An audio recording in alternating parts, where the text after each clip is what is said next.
तेजस रूही के ऊपर से हटकर उसके ही बगल में लेट जाता है। कुछ देर बाद दोनों के बीच शांति पसर जाती है। तभी रूही आसमान की तरफ देखते हुए कहती है, तेज, हमारे इस रिश्ते के बीच कभी कोई नहीं आनी चाहिए। तेजस अपनी जगह से उठकर अपनी कोहनी के सहारे रूही को आश्चर्य से देखते हुए कहता है, कोई नहीं आनी चाहिए मतलब? रूही अपनी जगह से उठकर बैठ जाती है और कहती है, तुम्हारी गर्लफ्रेंड हमारे बीच कभी भी नहीं आनी चाहिए। तेजस थोड़ा सा मुस्कुराते हुए, ठीक है, तुम ही मेरी गर्लफ्रेंड बन जाओ। रूही गौर कर तेजस को देखकर कहती है, कभी नहीं रूही, दोस्ती का रिश्ता बहुत ही ज़्यादा मजबूत होता है। दोस्ती के कंपेयर में प्यार का रिश्ता बहुत ही कमज़ोर होता है और मुझे कमज़ोर रिश्ते बिल्कुल भी पसंद नहीं। तेजस, और अगर गलती से मुझे तुमसे प्यार हो गया तो? रूही झट से तेजस की आँखों को देखते हुए बोलती है, ऐसा कभी भी नहीं होगा। मुझे तुम पर पूरा भरोसा है तेज। तेजस भी अब अपनी जगह से उठकर बैठ जाता है और कहता है, तो फिर तुम ऐसा क्यों चाहती हो कि हमारे बीच कोई ना आए? रूही एकदम से चुप हो जाती है। रूही को चुप देखकर तेजस फिर कहता है, हम दोनों के बीच हमेशा दोस्ती का ही रिश्ता होगा तो फिर मेरी गर्लफ्रेंड के बीच में आने का सवाल ही नहीं उठता। तुम बस मेरी दोस्त होगी और वो मेरे दिल। तेज इतना ही बोलता है कि रूही झट से उसका कॉलर पकड़ लेती है और फिर गुस्से से कहती है, तेज, मैंने कहा ना, मुझे कमज़ोर रिश्ते पसंद नहीं हैं। तुम्हारी गर्लफ्रेंड के आने से हमारे बीच बहुत ही कुछ बदल जाएगा। तुम मुझे टाइम नहीं दे पाओगे, हम कभी मिल नहीं पाएंगे और इन सब में हमारा रिश्ता ख़त्म हो जाएगा और ये मुझसे बर्दाश्त नहीं होगा। रूही के अचानक रिएक्शन से तेजस हैरान हो जाता है और रूही को शांत कराते हुए कहता है, रिलैक्स रूह, ऐसा कुछ नहीं होगा, हमारे बीच कभी कोई नहीं आएगा। तेजस की बातें सुनते ही रूही उसका कॉलर छोड़ देती है। रूही को देखते हुए तेजस बोलता है, रूह, तुमने तो यह फैसला ले लिया कि मुझे तुमसे प्यार नहीं होगा, लेकिन अगर तुम्हें मुझसे प्यार हो गया तो? रूही अचानक ही तेजस को ढकेल देती है जिससे वह नीचे लेट जाता है। रूही उसके ऊपर आ जाती है और उसके चेहरे के बिल्कुल पास जाकर कहती है, अगर मुझे तुमसे प्यार हो गया तो इतना बोलते बोलते रूही तेजस के गाल पर जोर का बाइट करती है और झटके से हंसते हुए वहाँ से भाग जाती है। तेजस अपनी आंखें खोल कर उठता है और अपने गालों पर हाथ देकर कहता है, रूही की बच्ची, अब तो तू मेरे हाथों से नहीं बचने वाली।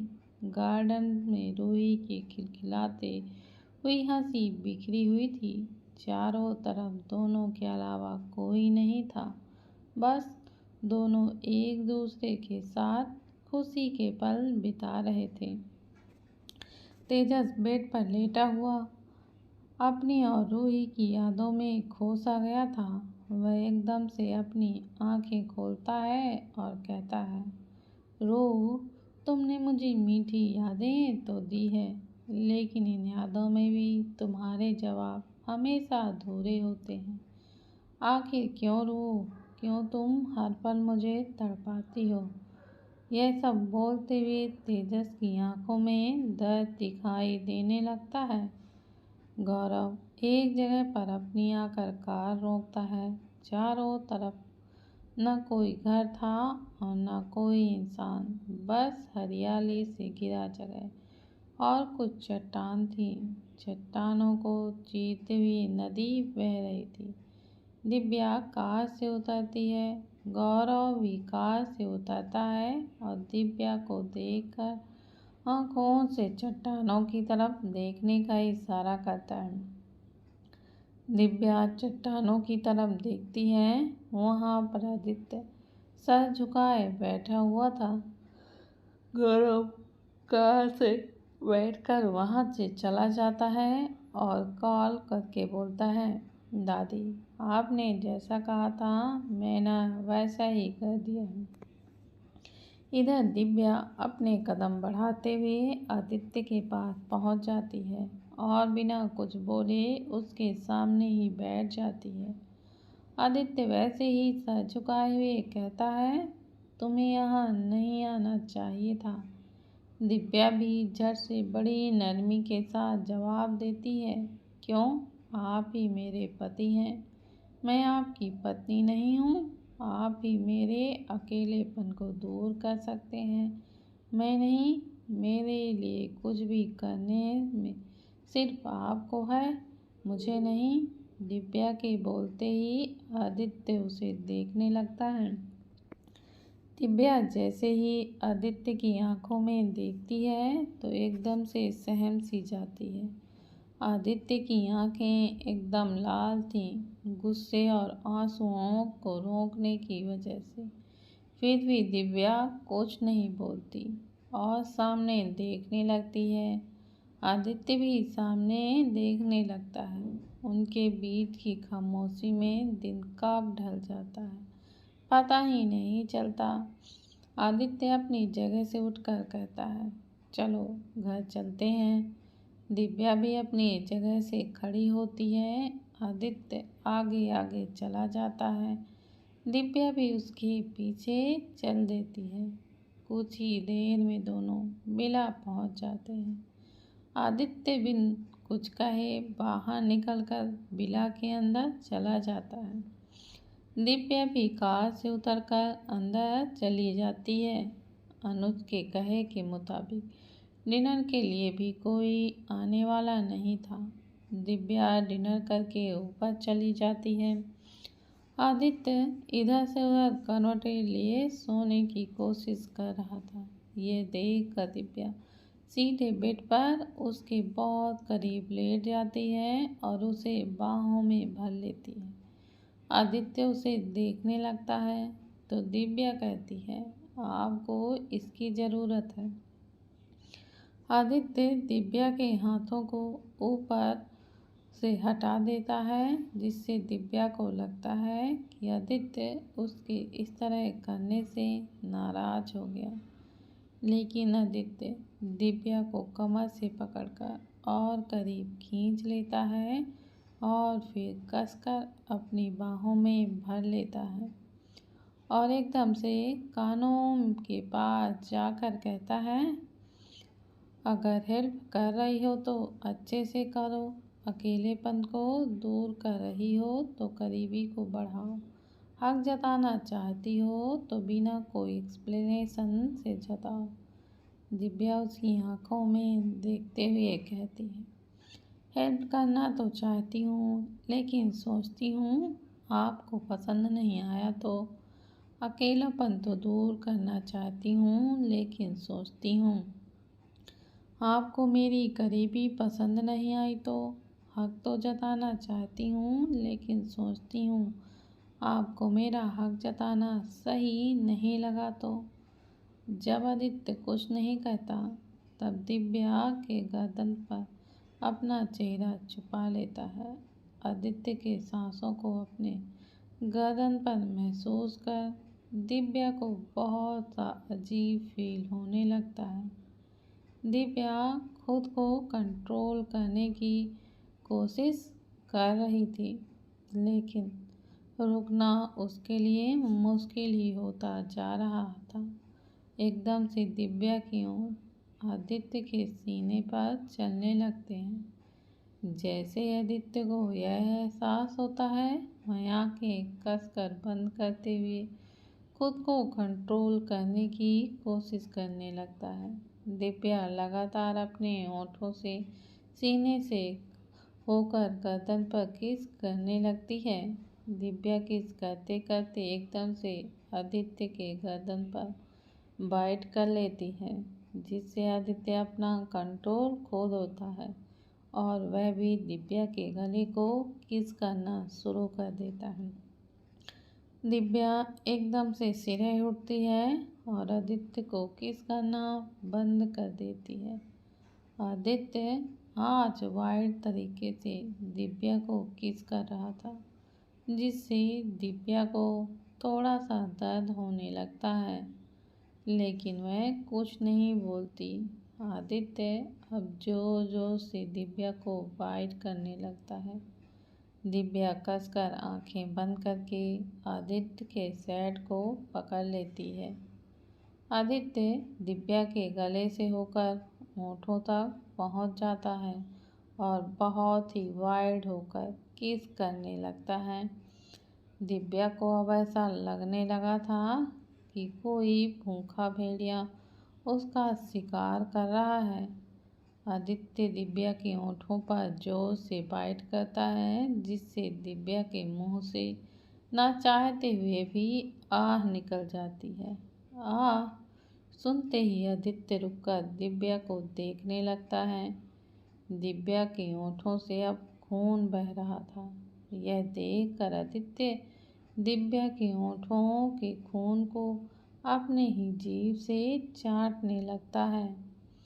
होठों के स्पर्श से आदित्य फिर उत्तेजित हो जाता है और फिर से किस करने लगता है। दिव्या की तो कुछ बोलने की हिम्मत भी नहीं हो पा रही थी। अचानक से आदित्य को दिव्या के सिसकने की आवाज़ आती है। आदित्य दिव्या के होठों को छोड़कर उसको देखने लगता है तो दिव्या की आंखों से आंसू बह रहे थे। यह देखकर आदित्य के गुस्से से मुट्ठियां कस जाती हैं। उसे खुद पर ही गुस्सा आने लगता है कि वह ऐसे खुद पर कंट्रोल कैसे ही खो सकता है। वैसे तो दिव्या के थोड़ा करीब आते ही आदित्य अपने आप को बिल्कुल कंट्रोल नहीं कर पाता था, लेकिन वह कंट्रोल करता था। आदित्य दिव्या के गालों से आंसुओं को पोंछता है, झुककर उसके पलकों को चूम लेता है और कसकर अपनी बाहों में भर लेता है। आदित्य थोड़ा रूड होकर बोलता है, आइंदा से मेरे करीब आने की कोशिश मत करना। दिव्या अचानक चिल्ला उठती है, आह मुझे बहुत दर्द हो रहा है। आदित्य दिव्या के चेहरे को देखता है। एकदम से दिव्या का चेहरा मुरझा सा जाता है। आदित्य को कुछ अजीब लगता है। आदित्य दिव्या को उठाने की कोशिश करने लगता है, लेकिन दिव्या नहीं उठती। वह बेहोश हो चुकी थी। दिव्या की हालत से आदित्य घबरा जाता है और सामने रखा गिलास का पानी छिड़कता है। होश में आते ही दिव्या दर्द से कराह उठती है। आह आह मुझे बहुत दर्द हो रहा है। आदित्य को वह हिलाते हुए कहती है, प्लीज़ आप कुछ कीजिए ना, मुझे बहुत ही ज़्यादा दर्द हो रहा है, मैं मर जाऊंगी। आदित्य को तो कुछ समझ ही नहीं पाता कि अचानक से दिव्या को हुआ क्या है। दिव्या फिर एक बार बेहोश हो जाती है।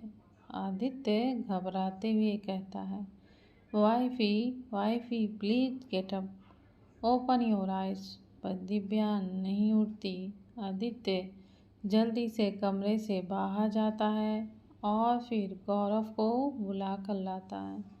पहले तो गौरव दिव्या की हालत देखकर दंग रह जाता है, क्योंकि दिव्या के गर्दन पर लव बाइट के निशान दिखाई दे रहे थे और होंठ भी बिल्कुल सूज चुके थे। गौरव घूर कर आदित्य को देखता है, जैसे वह कह रहा हो। रोमांस करते करते बेहोश कर दिया और अब इतना घबरा रहा है। आदित्य से नजरें हटाकर गौरव दिव्या को चेक करता है तो एकदम से उसका चेहरा गंभीर हो जाता है। गौरव बहुत गंभीरता से आदित्य को देखते हुए कहता है, तुझे भाभी के साथ ऐसा नहीं करना चाहिए। तेरे वाइल्डनेस को उसकी बॉडी बिल्कुल बर्दाश्त नहीं कर सकती। गौरव की बात से आदित्य के चेहरे में एकदम से गिल्टी नजर आने लगता है। गौरव फिर एक बार कहता है, आदि, जिस तरह तुझे अपनी बॉडी में प्रॉब्लम थी वैसे ही भाभी भी बॉडी में प्रॉब्लम है। तेरे बाइट करने से दांतों का जहर उनके शरीर में फैल गया है और एक दर्द उत्पन्न हुआ जो वह बिल्कुल भी सह नहीं पाई। आदित्य, तो अब हम क्या करें? गौरव, हम नहीं तू करेगा। आदित्य, क्या? गौरव अपनी जगह से उठकर अलसाई सी आवाज़ में कहता है, भाभी के मेडिकल रिपोर्ट को ढूंढ और उनमें जो दवाइयाँ होंगी उसे लाकर दे देना। मैं तो चला सोने। आदित्य, अब मुझे कैसे पता चलेगा कि रिपोर्ट कहाँ है? गौरव सपाट से कहता है, रोमांस करते हुए तूने सोचा तब तो बड़ा मज़ा आ रहा था, अब भुगत। गौरव की बात से आदित्य उसे घूर कर देखने लगता है तो गौरव वहाँ से जल्दी से भाग जाता है। आदित्य अब थोड़ा सा परेशान हो जाता है। तभी गौरव कमरे से झांकते हुए कहता है, अगर तू अब रोमांस कंटिन्यू नहीं करेगा और भाभी ऐसे ही बेहोश रही तब कोई प्रॉब्लम नहीं होगी। तुझे ज़्यादा परेशान होने की ज़रूरत नहीं है। कल जब उन्हें होश आएगा तो तू पूछ लेना। वैसे भी जहर का फैलना धीरे धीरे अपने आप कम हो जाएगा। जो तुझे ठीक कर सकती है उसे क्या ही हो सकता है। इतना बोलकर गौरव वहाँ से जल्दी से भाग जाता है। आदित्य दिव्या को देखकर उसकी तरफ बढ़ जाता है और उसे अपनी बाहों में भरकर सो जाता है। सुबह के 8 बजे दिव्या की आंखें धीरे धीरे खुलती हैं। आंखें खुलते ही दिव्या उठकर बैठ जाती है। आदित्य वॉशरूम से रेडी होकर बाहर आता है और दिव्या के पास जाकर बैठ जाता है। दिव्या कल की बातों को याद करते हुए अपनी नज़रें झुका लेती है। आदित्य शांति से कहता है, जल्दी से रेडी हो जाओ, हमें बाहर जाना है। दिव्या एक नज़र आदित्य को देखती है और वॉशरूम चले जाती है। कुछ ही देर में बाहर आकर देखती है तो टेबल पर नाश्ता रखा हुआ था। दोनों साथ में नाश्ता करते और क्लास में बैठकर निकल जाते हैं। दिव्या धीरे धीरे इधर से उधर देखते हुए पूछती है, हम कहाँ जा रहे हैं? आदित्य बिल्कुल चुप रहता है। कोई जवाब नहीं देता तो दिव्या चिढ़ जाती है और हॉस्पिटल के सामने आकर रुकती है। हॉस्पिटल को देखते ही दिव्या को कल के दर्द याद आने लगते हैं। आदित्य ने जब दिव्या की गर्दन को जोर से बाइट किया था तब तो उसे थोड़ा दर्द हुआ, लेकिन जैसे ही वक्त बीतता गया दिव्या को ऐसा लगने लगा जैसे कि वह दर्द से अभी मर जाएगी। उससे दर्द बर्दाश्त ही नहीं हुआ और वह कराहने लगी। दर्द इतना ज़्यादा बढ़ गया कि दिव्या बेहोश हो गई। यह सब सोचते हुए दिव्या आदित्य को देखती है। आदित्य दिव्या की तरफ का दरवाजे की तरफ खड़ा हुआ था। दिव्या कार से बाहर आती है और दोनों हॉस्पिटल के अंदर चले जाते हैं। कुछ ही देर में दिव्या के चेकअप का रिपोर्ट आती है। डॉक्टर एक नज़र दिव्या को देखती हैं, फिर आदित्य की तरफ देख कर कहती हैं, मिस्टर सिंघानिया, आपकी वाइफ में छोटी सी जहर भी बहुत जल्दी रिएक्ट करती है, चाहे वो आपके दांतों का हो या नाखून का। वैसे तो ये प्रॉब्लम शायद इन्हें बचपन से ही है। आदित्य की नज़र अब दिव्या पर चली जाती है।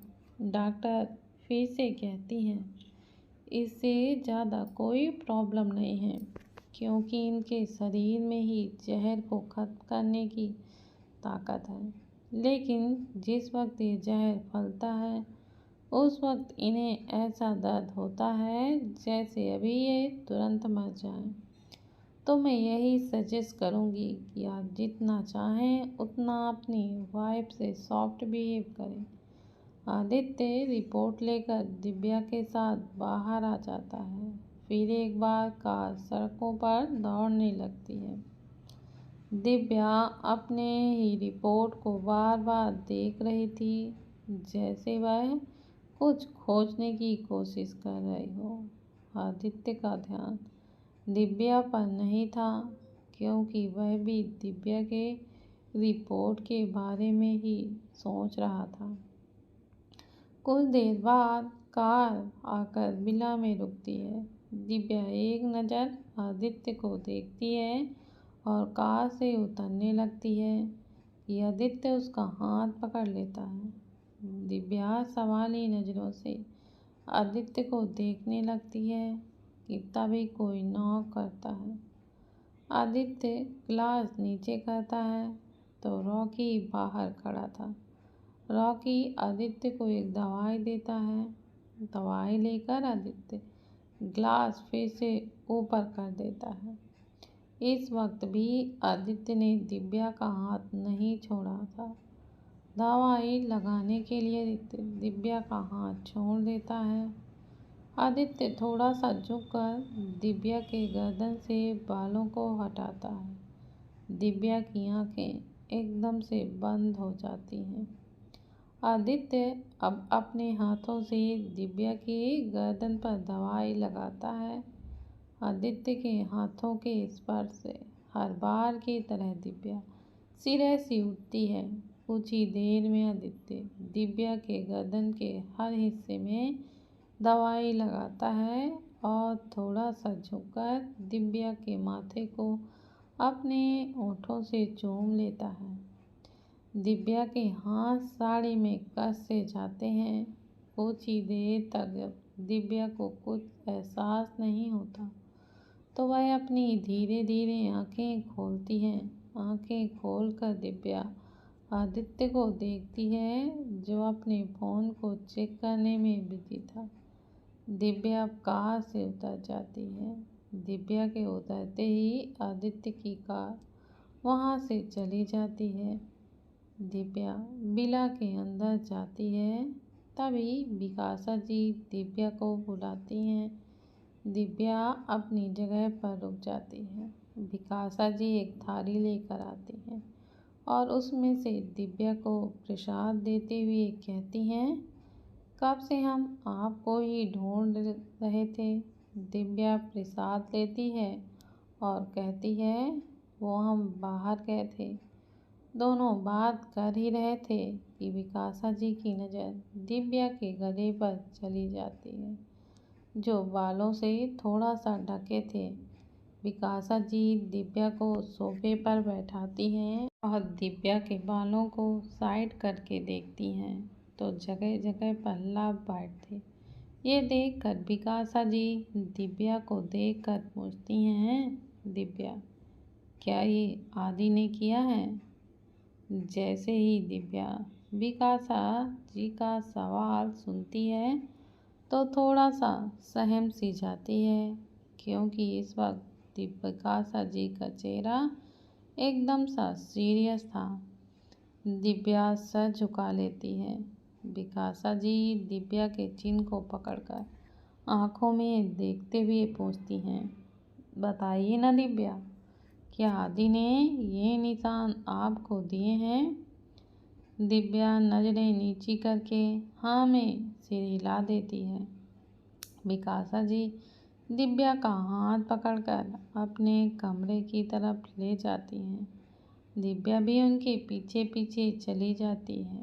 बिकासा जी कमरे में जाकर दिव्या को बेड पर बैठाती हैं और खुद कबर्ड की तरफ जाकर एक बड़ा सा बॉक्स लेकर आती हैं। दिव्या तो बस उन्हें देख ही रही थी। पिकासा जी दिव्या के सामने बेड पर बॉक्स रख देती हैं। फिर उसे खोलकर छोटे बच्चों के कपड़े निकालने लगती हैं। कपड़ों को दिखाते हुए बिकासा जी कहती हैं, ये आदि के बचपन के कपड़े हैं। यह सुनते हुए दिव्या उन कपड़ों को छूने लगती है। कपड़ों को देखते हुए बिकासा जी कहती हैं, आपको पता है दिव्या, अर्जुन के बाद आदि हमारे घर में थे तो हमारा पूरा परिवार बहुत ज़्यादा खुश था। आदि के आने की खुशी में हमने इतनी सारी तैयारी करके रखी थी कि शायद ही हमने अर्जुन के वक्त किया हो। उनके हर एक चीज़ों का ध्यान रखा था हमने, उनके कपड़े, पालना, खिलौना, सब कुछ। इस वक्त रूही भी माया के गर्भ में पड़ रही थी। बस आधे महीने का ही अंतर था। मैं हर वक्त बस यही सोचती थी, जब आदि का जन्म होगा तो हम अपने हाथों में लेकर सीने से लगा लेंगे। अलग ही खुशियाँ बिखरी हुई थीं। हम तो सोच भी नहीं सकते। उस वक्त माँ भी बहुत खुश थी। पता नहीं क्यों, लेकिन आदि के आने से पहले ही एक अलग ही तरह का सुकून और खुशी फैली हुई थी। वो हमारे साथ बहुत ज़्यादा जुड़ चुके थे।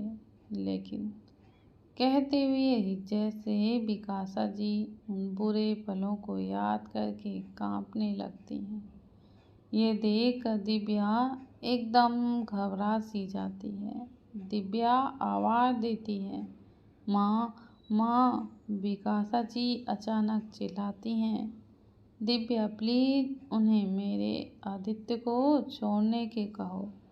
मैं आदि के बिना नहीं रह पाऊँगी। प्लीज़ दिव्या उन्हें रोको, मेरे आदि को वो लोग ले जाएंगे। दिव्या को समझ ही नहीं पाती कि आखिर बिकासा जी को हुआ तो हुआ क्या है। बिकासा जी का शरीर ढीला पड़ने लगा था। वह बेहोश हो जाती हैं। दिव्या उठाने की उन्हें कोशिश करती है, लेकिन उठा नहीं पाती। दिव्या जल्दी से जाकर गौरव को बुला कर लाती है। गौरव बिकासा जी को चेक करता है। बेड पर रखे सामान को देखकर गौरव दिव्या से पूछता है, भाभी क्या आंटी अभी आदि के बचपन में के बारे में आपसे बोल रही थी? दिव्या हाँ में सर हिलाती हैं। तो गौरव सारे सामान को अंदर करके कबर्ड पर रख देता है। गौरव दिव्या को बाहर चलने के लिए कहता है और दरवाजे को बंद कर देता है। दिव्या सवाली नज़रों से गौरव को देखती। गौरव दिव्या को देखकर कहता है, आंटी को पैनिक अटैक आया है। ये उन्हें हमेशा ही आता है जब वो आदि के बचपन के बारे में याद करती हैं। दिव्या सवाल करती है, ऐसा क्या हुआ था उनके बचपन में? गौरव कहता है, वो जो शायद ही कोई माँ बर्दाश्त कर सके। इतना बोलते ही गौरव वहाँ से चला जाता है। गौरव की बातों को दिव्या बिल्कुल भी समझ नहीं पाती। दिव्या एक नज़र बिकासा जी के कमरे की तरफ देखती है और फिर अपने कमरे की ओर वह चली जाती है। ज्येष्ठा एक होटल में बैठी किसी सोच में डूबी हुई थी। तभी उसे अजीब बातें सुनाई देती हैं, काम होते ही तुम्हें पैसे मिल जाएंगे। ज्येष्ठा मुड़ कर देखती है तो उसे नकुल दिखता है। आज भी वह किसी लड़की के साथ था। कुछ ही पल में वह लड़की वहाँ से चली जाती है और नकुल होटल के प्राइवेट रूम की तरफ बढ़ जाता है। ज्येष्ठा भी उसका पीछा करते हुए दरवाजे के बाहर पहुंच जाती है। ज्येष्ठा दरवाजे से जोर से धक्का देते हुए खोलती है। नकुल, जो अंदर अभी अभी आया था, वह पीछे मुड़कर देखता है। ज्येष्ठा को देखते हुए नकुल कुछ सोचते हुए कहता है, तुम तो श्रेया की बहन हो ना? ज्येष्ठा गुस्से से कहती है। हाँ। नकुल का चेहरा अचानक गुस्से से लाल हो जाता है। क्या लेने आई हो तुम यहाँ? ज्येष्ठा एकदम से कहती है। मेरी दी तुम्हें कैसे जानती है? तुम तो लड़कियों से गलत काम करवाते हो। नकुल, ओह हेलो मैडम, तुम्हारी दी भी कोई दूध की धुली नहीं है। अमीर बनना था उसे, बहुत अमीर। मैंने उसे अपने काम के बारे में बताया तो वह तुरंत करने के लिए मान गई। 4-5 काम तो उसने आराम से कर दिए, लेकिन जब हमने उसे ध्रुव सूर्यवंशी को मारने के लिए भेजा तो खुद मर कर आ गई। इतना बड़ा लॉस कर दिया तुम्हारी बहन ने। ज्येष्ठा जैसे ही यह सब सुनती है, वह गुस्से से नकुल को मारने लगती है और फिर कहती है, झूठ बोल रहे हो तुम, मेरी दी ऐसा नहीं थी। नकुल खुद को छुड़ाता है और अपने फ़ोन पर एक वीडियो प्ले करता है जिसमें श्रेया नकुल से ध्रुव को मारने का डील कर रही थी। वीडियो देख कर ज्येष्ठा उल्टे कदमों से बाहर चली जाती है और होटल रूम से बाहर चली जाती है। ज्येष्ठा भागते भागते पहाड़ियों की ढलान पर पहुंच जाती है। ज्येष्ठा को बार बार वही वीडियो याद आने लगती है। ज्येष्ठा अपने दोनों कानों पर हाथ रखकर चिल्लाती है, नहीं नहीं दी, आप ऐसा नहीं कर सकती। कुछ पैसों के लिए आप किसी की जान कैसे ही ले सकती हैं। ज्येष्ठा बोलते बोलते रोते हुए वहीं पर घुटनों के बल बैठ जाती है और कहती है, ये आपने क्या कर दिया दी? आपने एक बार भी नहीं सोचा कि मैं कितनी अकेली पड़ जाऊंगी? आपके बिना जी नहीं पाऊंगी। ज्येष्ठा को अब ध्रुव को जहर देना याद आ जाता है। ज्येष्ठा अपनी जगह से उठती है और कहती है, गलती तो मैंने भी की है ना? मैंने भी बिना किसी वजह से ही ध्रुव को मार दिया। जो वजह थी वह तो खुद गलत निकली। अब गलत का साथ देने वाले भी तो गलत होते ही हैं, तो गलती की सज़ा तो मिलनी ही है। दी, मैं भी आपके पास ही आ रही हूँ यह पूछने के लिए कि आपने ऐसा क्यों किया। आपके लिए पैसे कब से पैसे रिश्ते से बड़े हो गए। ज्येष्ठा पहाड़ियों को देखते हुए आगे की ओर बढ़ने लगती है। ज्येष्ठा पहाड़ी से कूदने ही वाली होती है कि कोई उसके हाथों को पकड़कर खींच लेता है, जिससे वह सीधा उसके सीने से लग जाती है। ज्येष्ठा को उसके बदन से जानी पहचानी खुशबू आती है। ज्येष्ठा आंखें उठाकर देखती है तो ध्रुव का चेहरा दिखाई देता है। ज्येष्ठा एकदम से उससे अलग होती है और हकलाते हुए कहती है, तुम तो मर गए थे ना? ध्रुव कहता है, हाँ, सिर्फ तुम्हारी नज़रों में। ज्येष्ठा अचानक ही उसके पास दौड़ कर जाती है और उसे गले से लगाकर रोते हुए कहती है, I am so sorry, please मुझे माफ़ कर दो। ध्रुव ज्येष्ठा के बालों को सहलाते हुए कहता है, ऐसे कैसे माफ़ कर दूं बेबी? तुमने मेरी जान लेनी चाही, मैं मरते मरते बचा हूँ। थोड़ी सी भी देर होती तो मैं सीधे ऊपर ही चला जाता। ज्येष्ठा ध्रुव की आंखों में देखते हुए कहती है, तुम मुझे जो भी सज़ा देना चाहते हो मैं उसके लिए तैयार हूँ। ध्रुव डेविली स्माइल देते हुए। सोच लो, जो मैं बोलूँगा तुम्हें करना पड़ेगा, फिर पछताने का मौका नहीं मिलेगा। ज्येष्ठा हाँ में सिर हिला देती है। ध्रुव ज्येष्ठा के कमर को पकड़कर खींच लेता है और उसके कान के पास जाकर कहता है, आई वांट यू बेबी। ज्येष्ठा यह सुनते ही ध्रुव को जोर का धक्का देती है और हैरानी से कहती है, बट ध्रुव फिर से ज्येष्ठा की कमर को पकड़कर अपनी ओर खींच लेता है और कहता है, क्यों पनिशमेंट पसंद नहीं आई? और वैसे भी हम पहले एक बार ये सब कर चुके हैं। ज्येष्ठा ध्रुव से दूर हटती है और कहती है, यू बेशर्म इडियट, हौसी राक्षस, हवस के पुजारी, तुम्हें ये सब के अलावा कुछ नहीं सूझता? ज्येष्ठा की बात सुनकर ध्रुव हंसने लगता है तो ज्येष्ठा समझ जाती है कि ध्रुव ये सब उसे परेशान करने के लिए ही बोल रहा है। ज्येष्ठा ध्रुव के पास जाकर सीने पर मारते हुए कहती है, तुम बहुत बुरे हो।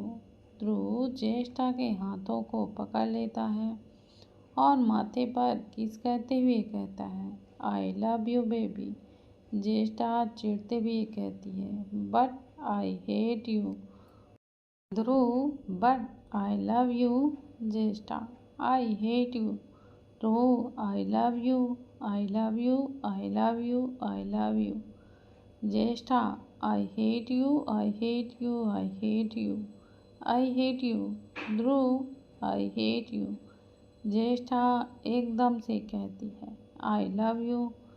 ज्येष्ठा की बात सुनकर ध्रुव के होठों पर बड़ी सी स्माइल आ जाती है और ज्येष्ठा के माथे पर किस करते हुए कसकर अपनी बाहों में भरते हुए कहता है, आई लव यू टू। ज्येष्ठा इस बार कुछ नहीं बोलती, अपनी आंखें बंद करके ध्रुव को महसूस करने लगती है। ध्रुव भी अपनी आंखें बंद करके ज्येष्ठा को महसूस करने लगता है। ध्रुव भी। दोनों के बीच बिल्कुल भी शांति थी। पहाड़ों की ढलान में चलती ठंडी हवाएं उनको छूकर